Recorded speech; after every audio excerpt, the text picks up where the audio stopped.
Magandang araw sa lahat ng ating mga tagapanood. Welcome to another episode of the Capital Updates. Sa linggong ito, atin pong ipifeature ang bagong mukha ng Provincial Capitol Complex. Bibisitahin din po natin ang masjid dito sa Capitol, pati na rin ang palace kung saan pinapatuloy o tinatanggap ang mga bisita na dumayo galing pa sa malalayong lugar. Tara na at samahan niyo ako. Mamasyal tayo dito sa new and improved Provincial Capitol Complex. Maraming nagsasabi na para silang nasa ibang lugar the moment they step inside the halls of Capitol Complex.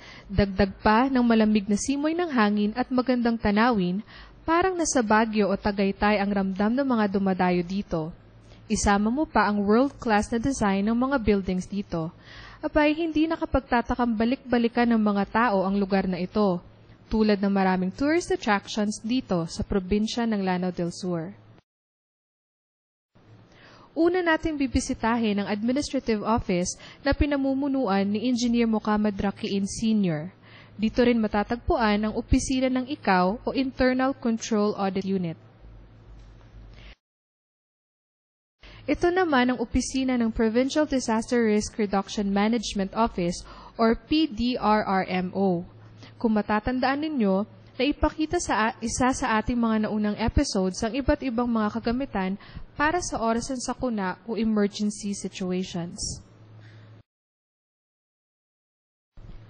Ito naman ang Provincial Information Office kung saan ang inyong lingkod at ang aking mga kasamahan ay nagtatrabaho para magbahagi ng impormasyon para sa mga mamamayan ng Lanao del Sur. Madako naman tayo sa opisina ng mga miyembro ng Sangguniang Panlalawigan o board members. Dito sa bahaging ito, matatagpuan rin natin ang tanggapan ng mga may transaksyon sa pag-ibig. Ibinahagi ng ating gobernador sa kanila, pati na rin sa GSIS ang espasyo para mapabilis ang pag-follow up o ang pagpapalakad ng mga dokumento na may kinalaman sa mga opisinang ito. Dito naman ang tanggapan ng ating mga abogado o provincial lawyers tulad ni na Attorney Macalanda, Attorney Caudang at Attorney Mamualas. Ito naman ang opisina ng Provincial Auditor.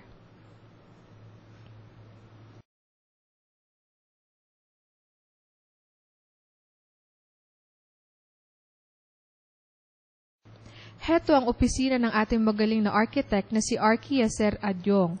Kung mapapansin nyo, litaw na litaw sa espasyong ito ang kanyang world-class creativity na hindi maipagkakaila sa magandang kinalabasan ng Capitol Complex, pati na rin ang masjid na maya-maya lamang ay atin ding sisilipin.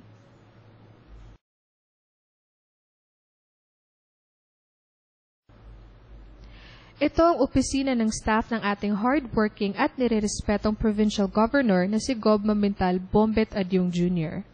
Ito ang ating new and improved conference room. Dito naman ang opisina ng ating pinakamamahal na gobernador.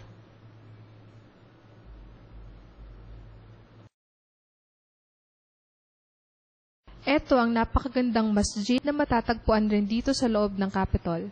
Punong-puno ito ng mga tao lalo na tuwing buwan ng Ramadan.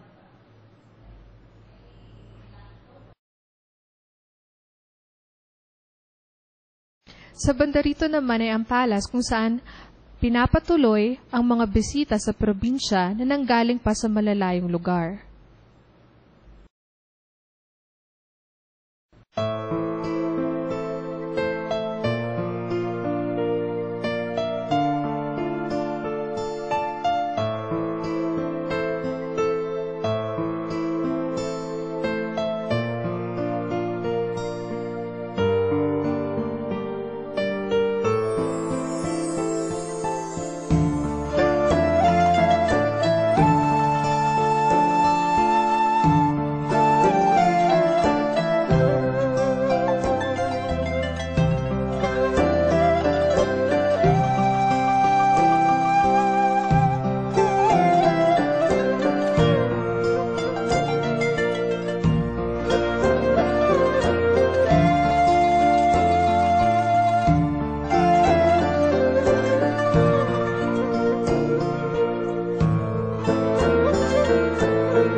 This week's episode of our local program. Muli, ako po ang inyong lingkod, Lady Hanifa R. Mintalano, ang inyong Provincial Information Officer.